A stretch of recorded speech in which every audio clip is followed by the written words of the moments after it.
Bonjour et bienvenue dans votre émission Mandarin TV Débat. C'était l'une des principales annonces d'Emmanuel Macron lors de son interview aux Médias Bruts.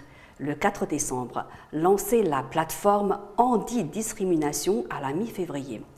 2 mois plus tard, le 12 février 2021, cette plateforme a vu le jour, comme prévu. À quoi sert-elle? Quelles discriminations pourront être signalées sur cette plateforme? Comment l'utiliser? Dans quelle mesure permettra-t-elle de lutter contre le racisme anti-asiatique, alors que depuis le début de la crise sanitaire, un certain nombre d'Asiatiques ou de personnes d'origine asiatique se sont fait agresser en France et qu'un site internet a même lancé ouvertement un appel pour agresser les Asiatiques au motif qu'ils sont responsables de la propagation du coronavirus. Pour en parler, je suis avec Sacha Lin-Jun, fondateur de l'Association des jeunes Chinois de France, Laetitia Zhou, présidente de l'Association des jeunes Chinois de France, et Wenke, l'un des élèves d'un grand maître d'arts martiaux, Liang Shaojun, 7e Dan. Bonjour. Bonjour Camille. Merci d'être venu jusqu'à nous. Alors, le 12 février, le gouvernement a lancé la plateforme anti-discrimination. Savez-vous dans quel contexte ça a été lancé? Sacha? C'est dans un contexte général de tension sociale, de communautarisation. On a des agressions homophobes, des questions sur l'égalité homme-femme, bien sûr, du racisme, de l'islamophobie, du racisme anti-asiatique. C'est une mesure bienvenue qui espère ou qui vise à répondre au désarroi un peu général des gens, mais c'est dans un contexte effectivement d'éclatement et de la société. Donc on va en discuter un peu plus en détail. Oui. On a eu l'agression, on a eu une agression. Alors ce qui nous intéresse, nous, tout particulièrement, c'est en quoi cette plateforme va pouvoir aider des victimes justement. À avoir justice rendue. Justement, on va y venir. Alors, quelles sont les fonctions de cette plateforme alors? Alors les fonctions de cette plateforme, c'est de justement faciliter ce qu'on appelle l'accès aux droits. Donc de renseigner les gens sur tout ce qui pourrait leur servir comme information pour porter plainte. Donc c'est vraiment une plateforme de renseignement. C'est aussi, donc en fait, quand on a été victime d'une agression ou d'une discrimination, ce genre de choses, on peut se rendre sur la plateforme et là il y a un chatbot qui apparaît, donc où on peut expliquer sa situation et on va être renvoyé vers le canal qui pourra nous donner réponse à ces questions. Après, en dehors de ça, il y a aussi une équipe de juristes assez nombreuse, si j'ai cru comprendre, qui travaillent sur cette plateforme et qui sont donc à même de renseigner au mieux. Et troisièmement, il y a également, cette plateforme sert de relais pour les victimes donc, de discrimination et d'agression pour les mettre en contact avec des associations. Et donc des associations qui ont des cibles, on va dire, un peu plus spécifiques. Et c'est donc dans ce volet association que la JCF est mentionnée.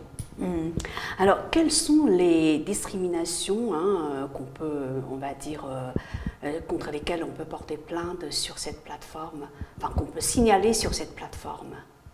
Parce qu'il y a discrimination et discrimination.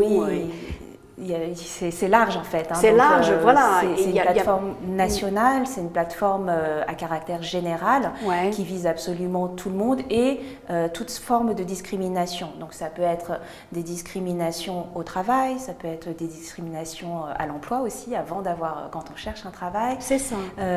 Des discriminations quand on cherche un logement aussi, parce qu'on sait que ça se produit. Donc vraiment toutes sortes de discrimination. Pas que le contrôle facial dont on parle si souvent. Non, pas seulement, mais y compris. Oui. Donc en fait, toute situation dans laquelle... Tout, ça fait tout. C'est global. C'est global, c'est vraiment global. Et Alors, est-ce que c'est une mesure vraiment très positive? Si oui, dans quelle mesure est-ce que ça peut rendre service? Sacha? Alors déjà, oui, ça part d'une très, très bonne volonté. Un bon sentiment, bonne volonté, oui. Il faut saluer le fait que la JCF soit parmi les associations reconnues pour accompagner les victimes de discrimination, mais ça a ses limites comme initiative. Quand on fait tout, est-ce qu'on fait tout bien? La première question se posera évidemment pour les victimes qui peut-être ne maîtrisent pas le français. Est-ce que la plateforme est multilingue? Comment on fait dans ce cas-là? Est-ce qu'elle est multilingue, Laetitia? C'est que en français. À ma connaissance, pour l'instant, non, pas encore. Je ne sais même pas si l'anglais y est, ça reste à voir. Mais bon, la version bêta vient juste de paraître. Et si j'ai bien compris, le défenseur des droits nous a informé que la version définitive devrait paraître en avril. Ah mais oui, la version qu'on a, c'est pas une version définitive. C'est la toute première version, c'est une version bêta, c'est une version d'essai. Il y a encore beaucoup de choses à mettre en place parce que c'est un gros projet. Mais c'est vrai que ce que Sacha souligne à propos de du fait qu'elle soit ou non multilingue, malheureusement, je crains que ce ne soit pas le cas.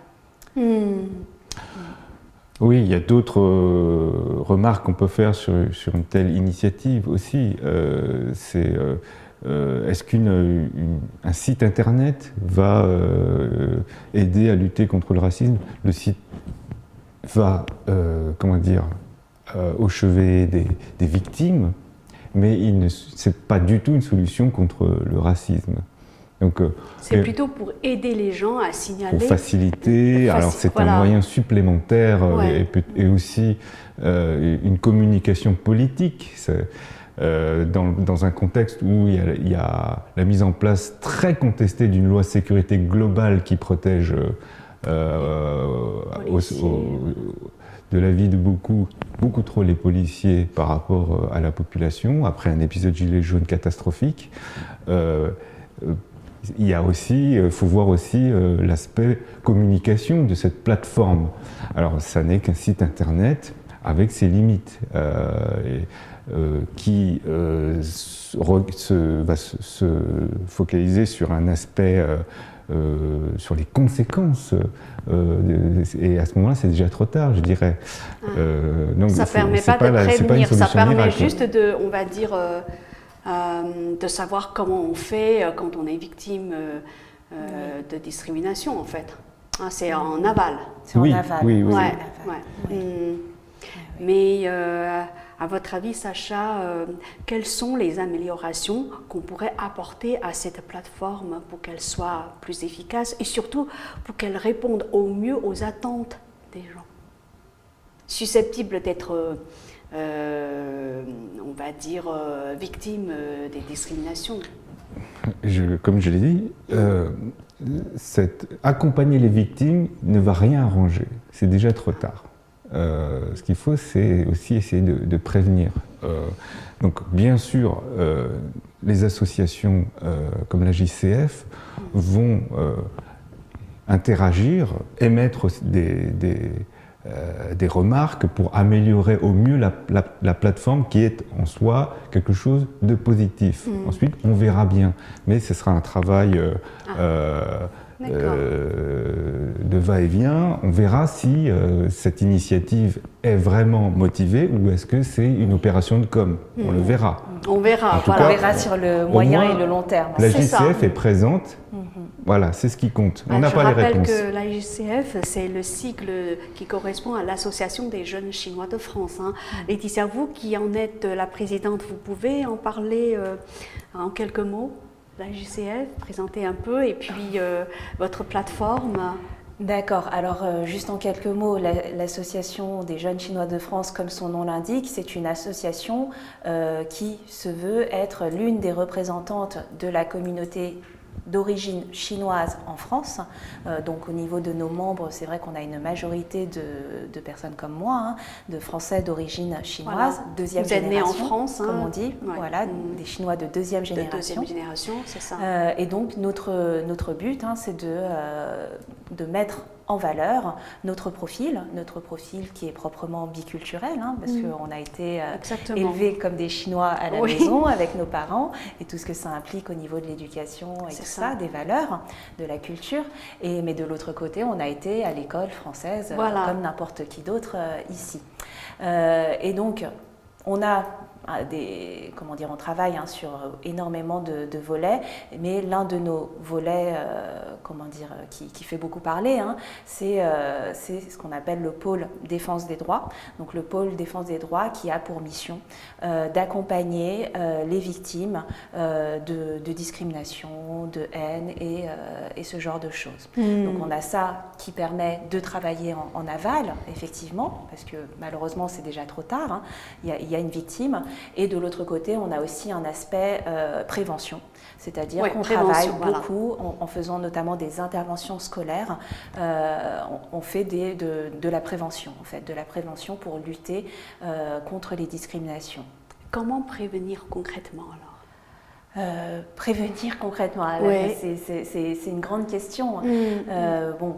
On pense, hein, et je ne pense pas me tromper quand je dis ça, que c'est avant tout une question d'éducation, en fait, une question d'éducation dès le plus jeune âge pour les enfants et les jeunes, mais j'ai envie de dire pour les adultes aussi. Parce que pour les former à des actes civilisés, c'est ça que vous voulez dire? Pour les former à des actes civilisés, pour également les informer, j'ai envie de dire, et je pense que cette question d'information, elle est très importante de nos jours, parce que malheureusement, dans beaucoup de médias, on voit de la désinformation plutôt que de l'information. Donc c'est vraiment un travail sur plusieurs niveaux. Sur plusieurs niveaux et à vaste échelle, parce qu'en réalité, voilà, les enfants, il faut les éduquer, mais les adultes aussi, parfois sur certaines choses. Alors, vous avez aussi une plateforme anti-discrimination. Oui, elle a une annonce à faire. Donc, comme Macron, elle va annoncer aujourd'hui. Voilà, donc après Macron, Laetitia prend le relais. Alors non, on n'a pas encore la plateforme n'est pas encore ouverte, mais c'est un projet qui va être mis en place cette année. Donc je croise les doigts pour que la plateforme soit ouverte d'ici fin 2021. En fait, on va dire qu'on est en train de créer une plateforme qui sera dédiée spécifiquement aux populations d'origine asiatique. Et donc là, c'est vrai que c'est la grande différence avec la plateforme gouvernementale, c'est que là, on aura, l'offre sera beaucoup plus spécifique, c'est-à-dire qu'elle sera,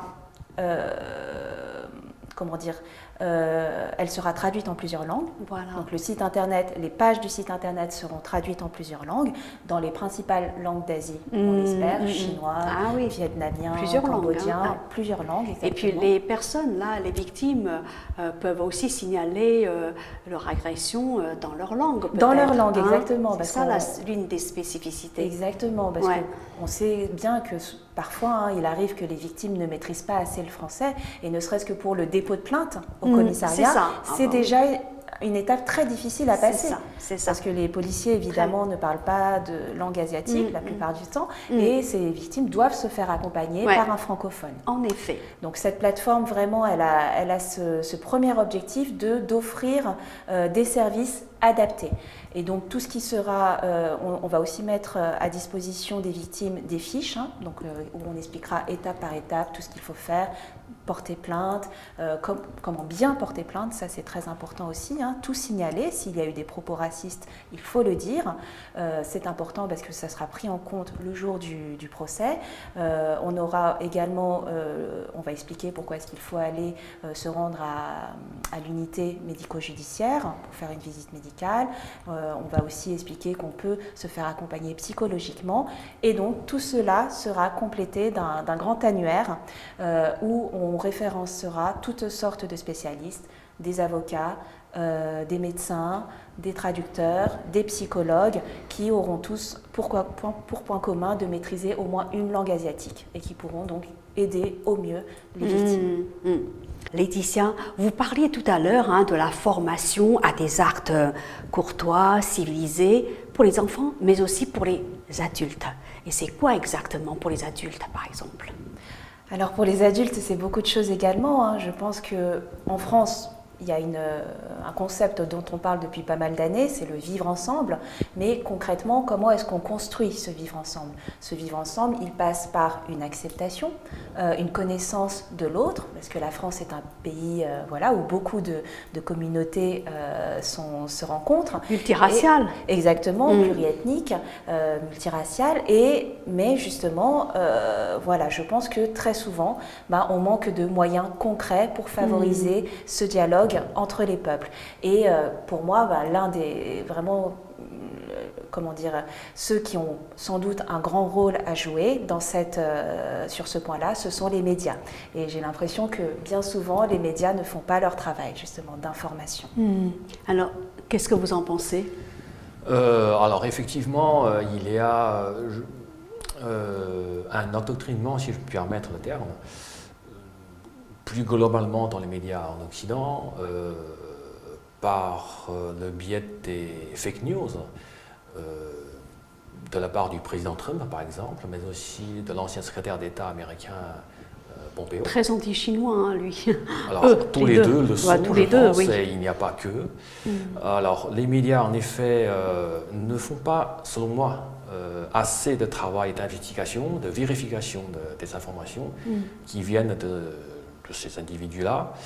Et cela pose un contexte indicatif.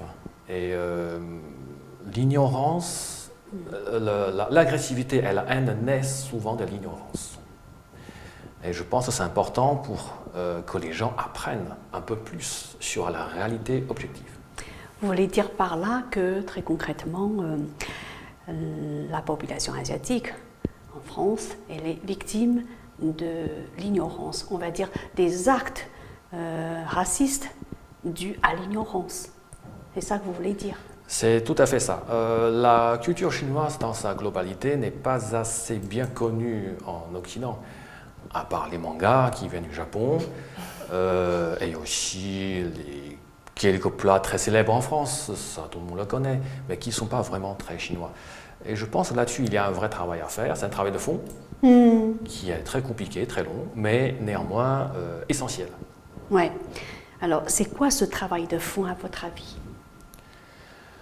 Selon moi, ce serait faire promotion de la culture chinoise, mais tous les aspects de la culture chinoise, pas seulement la bonne cuisine, les arts martiaux qu'on connaît à travers les films, mais dans sa globalité, toute son histoire depuis 4500, 4600 ans, jusqu'à maintenant, par le biais des associations, de la vie associative, qui organisent des stages, que ce soit des stages d'arts martiaux ou des stages culinaires, gastronomiques. Et j'espère que les gens vont participer à cela, j'en organise d'ailleurs. Et c'est important de combattre l'ignorance.